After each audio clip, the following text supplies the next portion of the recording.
आप चाहें तो कोविड से दूर रह सकते हैं, आप चाहें तो सोसाइटी को दूर रख सकते हैं। कैसे?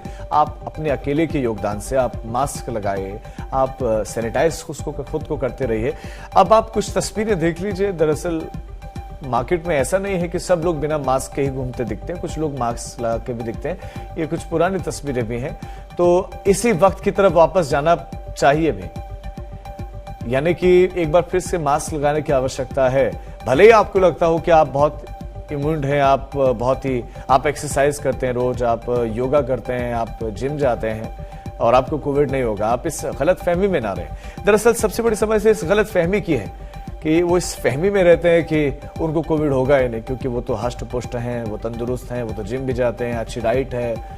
कोविड किसी को भी हो सकता है। और हमने देखा फर्स्ट वेव सेकेंड वेव में कि किस कदर कहर बरपाया कोविड ने। घर घर तक कोविड की दस्तक थी, घर घर लोगों को परेशानी हुई, और जिन घरों ने अपने किसी सदस्य को खोया है, पीड़ा वही जानते हैं। तो जरूरी है कि हम मास्क लगाएं, क्योंकि कई और देशों में भी कोविड के केसेस सामने आ रहे हैं। अभी हम चीन की बात करें, जहां से कोरोना ने जन्म लिया, या कह सकते वहां से स्प्रेड हुआ, वहां पर कोविड के केसेस सामने आए। जबकि चीन दावा कर रहा था कि वैक्सीन उसने लगा ली है जनता को, लेकिन उसके बाद भी उसको लॉकडाउन लगाना पड़ा। यानी कि एक बार फिर से लॉकडाउन की ओर चीन को जब वापस जाना पड़ा, तो आप ये सोच कर चलिए, ये समझ कर चलिए कि ऐसी स्थिति भारत में भी आ सकती है।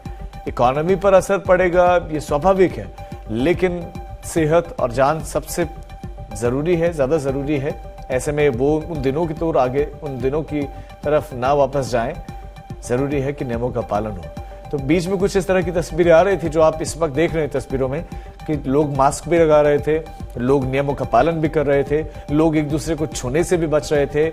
और जिन जिन ट्रांसपोर्टेशन का लोग इस्तेमाल करते हैं, चाहे बस का हो, मेट्रो का हो, ऑटो का हो, रिक्शा का हो, तो पहले तो लोग भी अपनी तरफ से सैनिटाइज कर रहे थे चीजों को, और लगातार सैनिटाइज हो रही थी, चाहे मेट्रो हो, बसेस हो, ऑटो हो। लेकिन अब ऐसा नजर नहीं आता। अब लगता है थोड़ा सा गैर जिम्मेदाराना रवैया अख्तियार किया गया, थोड़ी सी बेफिक्री नजर आई है, और ये बेफिक्री ही लापरवाही है, और यही निमंत्रण दे रही है कोरोना को। और यही जब दावत दे रहे हैं, तो केसेस भी धीरे धीरे बढ़ते चले जा रहे हैं। और कोरोना एक ऐसी बीमारी है, अब तक जो महामारी है, इसका जो पैटर्न नजर आया वो यही है कि स्प्रेड होता चला जाता है, ये बढ़ता चला जाता है, और बढ़ता चला जाता है तो नुकसान उतना ही करता चला जाता है। और तो इसमें भी कई तरह की म्यूटेशंस हो चुके हैं, इस वायरस में कई तरह के बदलाव हो चुके हैं, तो ये और ज्यादा घातक हो सकता है। तो ऐसे में जरूरी है नियमों का पालन करें। तो हम उन राज्यों के बारे में बात कर रहे हैं जहां पर कोरोना के केसेस सबसे ज्यादा सामने आए हैं। केरल उसमें इस वक्त टॉप पर। आज के दिन बीते 24 घंटों का आंकड़ा कहता है केरल से सबसे ज्यादा केस आए। फिर उसके बाद नंबर आता है महाराष्ट्र का। इन दोनों राज्यों में सबसे ज्यादा कोरोना के केसेस देखने को मिले हैं। अगर हम बात करें अगस्त की 2020 की, तो संक्रमितों की संख्या जहां 20 लाख थी, तो अब ये जो आंकड़ा कहीं ज्यादा हो चुका है, कहीं ज्यादा ये आंकड़ा बढ़ चुका है। 1 करोड़ से ज्यादा 19 दिसंबर 2020 तक का ये आंकड़ा था, और अब जो केसेस हैं वो लगातार बढ़ते चले जा रहे हैं, और करोड़ों में इस वक्त हो चुके हैं, नहीं कि जो संक्रमित हो चुके हैं। तो बीते 24 घंटों में तो कोविड-19 के 4,518 मामले सामने आए, और स्वास्थ्य विभाग की चिंताएं इससे बढ़ गए हैं। और बहुत संवेदनशीलता से इसको बताया जा रहा है कि स्वास्थ्य विभाग देख रहा है कि आखिर ये केसेस बढ़ रहे हैं, क्या एक अगली वेव की तरफ हम आगे बढ़ रहे हैं।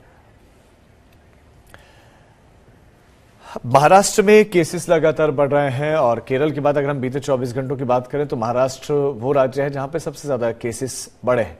लेकिन कारण क्या है, क्यों केसेस महाराष्ट्र में बढ़ रहे हैं, वहां पर कहां पर चूक कर रहे हैं सरकारें, कहां पर लोग लापरवाही बरत रहे हैं। हमारे साथ ज्यादा जानकारी के साथ मुस्तफा शेख हमारे संवाददाता जुड़ रहे हैं। मुस्तफा, क्या वजह है कि महाराष्ट्र में केसेस लगातार बढ़ रहे हैं? केरल और महाराष्ट्र में एक तरीके से कंपटीशन दिख रहा है कि कहां से ज्यादा केसेस आएंगे, कारण और फैक्टर्स क्या क्या? हाँ, देखिए ये बात भी है कि महाराष्ट्र में जो केसेस बढ़ रहे हैं वो कहीं ना कहीं कुछ इलाके हैं जहां पर केसेस बढ़ रहे हैं, जिसमें से सबसे बड़ा कंट्रीब्यूटर मुंबई है। जैसे कि अगर कल की बात करें आप, तो महाराष्ट्र में तकरीबन 1490 कोविड केसेस आए हुए हैं। उसमें से तकरीबन 900 से ज्यादा केसेस जो हैं वो तो मुंबई में ही हैं। तो एक तरह से आप कह सकते हैं कि महाराष्ट्र में जो मेजर सिटीज हैं जैसे कि मुंबई, पुणे, इन सिटीज में जो है वो सबसे ज्यादा केस लोड इस वक्त देखने को मिल रहा है, ना कि रूरल एरियाज में। तो कहीं ना कहीं जो एक अनलॉक होने के बाद लोगों ने घूमना फिरना शुरू किया था, और कई आप कह सकते हैं कि जो मास्क का रूल है वो भी अभी तक वो भी अनिवार्य नहीं है। तो इस चीज की वजह से एक तरह से जो कोविड के केसेस हैं वो बढ़ते दिखाई दे रहे हैं। साथ ही साथ कई ऐसे लोग हैं जिन्होंने बूस्टर डोजेज नहीं लिए हैं 9 महीने पूरे होने के बाद। तो ये सारे जो फैक्टर्स हैं, सरकार को लगता है कि ये तो बहुत ज्यादा आंकड़ा नहीं है, क्योंकि हम तो फर्स्ट वेव सेकंड वेव में एक बड़ा विशाल आंकड़ा देख चुके हैं। उसकी तुलना में सरकार को लग रहा है कि ये बहुत ज्यादा बड़ा आंकड़ा नहीं, तो ऐसे में पाबंदी ना लगाओ, मास्क अनिवार्य ना करो। अभी गाड़ी निकल रहा है। जी बिल्कुल, कहीं ना कहीं जो महाराष्ट्र सरकार है उनका ये आर्ग्यूमेंट है कि अभी जो केसेस बढ़ रहे हैं उसमें पॉजिटिविटी तो है, लेकिन साथ ही साथ जो लोग हॉस्पिटल में एडमिट हो रहे हैं उनकी संख्या काफी कम है और डेथ्स जो है वो काफी कम है। जैसे कि कल मुंबई में 900 केसेस होने के बावजूद भी जो एक आंकड़ा था मरने वालों का। तो इस चीज को देखते हुए सरकार ने कहीं ना कहीं निर्बंध लगाने के अभी तक फैसले नहीं लिए, क्योंकि कहीं ना कहीं उसका इम्पैक्ट जो है इकोनॉमी पे वो नेगेटिव तरीके से होता है। और अभी जो ओपन अप हुआ है उस चीज का जो मोमेंटम है बिजनेसेस पे वो काफी ज्यादा शुरू है, इसलिए उस पर इम्पैक्ट हो सकता है। लेकिन कहीं ना कहीं आने वाले दिनों में ये देखने को मिलेगा कि जो स्कूल्स वगैरह हैं वो फिर से ऑनलाइन पर शिफ्ट हो जाए, तो लोग अपनी तरफ से जो है वो प्रिकॉशंस बरते। सरकारें जो है इस वक्त कहीं ना कहीं लॉकडाउन या ऐसी जो रिस्ट्रिक्शंस है वो लगाने के फेवर में नहीं है, क्योंकि उससे इकोनॉमिक गतिविधि जो शुरू हुई है वो कम होती है। उनका ये भी कहना है कि वैक्सीनेटेड है ज्यादातर लोग, और अगर कोविड हो भी रहा है तो लोग माइल्ड सिम्टम से रिकवर हो रहे हैं। अब कह रहे हैं कि माइल्ड सिम्टम्स से रिकवर कर रहे हैं लोग, मतलब हॉस्पिटल जाने वालों की संख्या बहुत ही कम है, लेकिन फिर भी मास्क तो अनिवार्य किया जा सकता है। खासतौर पर सार्वजनिक जगहों पर अगर आए लोग तो वहां मास्क अनिवार्य किया जा सकता है। आखिर क्यों नहीं ये कदम उठाया जा रहा है, क्यों नहीं मास्क अनिवार्य किया जा रहा है महाराष्ट्र में? बिल्कुल, कहीं ना कहीं यही सेंटिमेंट सरकारों के मद्देनजर है कि जो टूरिज्म या बाकी चीजें शुरू हुई हैं उस पर कोई इम्पैक्ट नहीं डालना चाहते हैं। क्योंकि 2 दिन पहले महाराष्ट्र सरकार की एक गाइडलाइन सामने आई थी जिसमें ये लिखा हुआ था कि जो पब्लिक प्लेसेस हैं जहां पर गर्दी होती है जैसे थिएटर और बाकी चीजें हैं वहां पर मास्क कंपलसरी होगा। लेकिन फिर तुरंत कुछ देर में उस गाइडलाइन को क्लैरिफाई कर दिया गया कि मास्क पहनना मैंडेटरी नहीं है लेकिन एडवाइजेबल है। तो ये कहीं ना कहीं सेंटिमेंट की बात इस वक्त दिखाई पड़ रही है कि सरकारें जो है वो सख्त निर्बंध जो है वो इस वक्त लगाने के लिए तैयार नहीं है। कहीं ना कहीं ये सोच रही है कि अगर केसेस कम होते हैं तो ठीक है, वैक्सीनेशन गति बढ़ती है तो बेहतर है, लेकिन एक बार अगर केसेस नहीं रुकेंगे और डेथ फैटलिटी सामने आने लगती है तो फिर शायद ये सारे रिस्ट्रिक्शंस वापस देखने मान लिया चलो सरकार ने अनिवार्य नहीं किया मास्क, लेकिन सरकार एडवाइजरी तो जारी कर रही है। लोग कह रहे हैं, सरकार कह रही है कि आप मास्क लगाइए, इससे आप बचे रहेंगे। तो यानी कि लोगों में जागरूकता का अभाव दिख रहा है, लोग ज्यादा ही बेफिक्र हैं, उनको लगता है कि उनको कोविड होगा ही नहीं और आंकड़े बढ़ रहे हैं अब।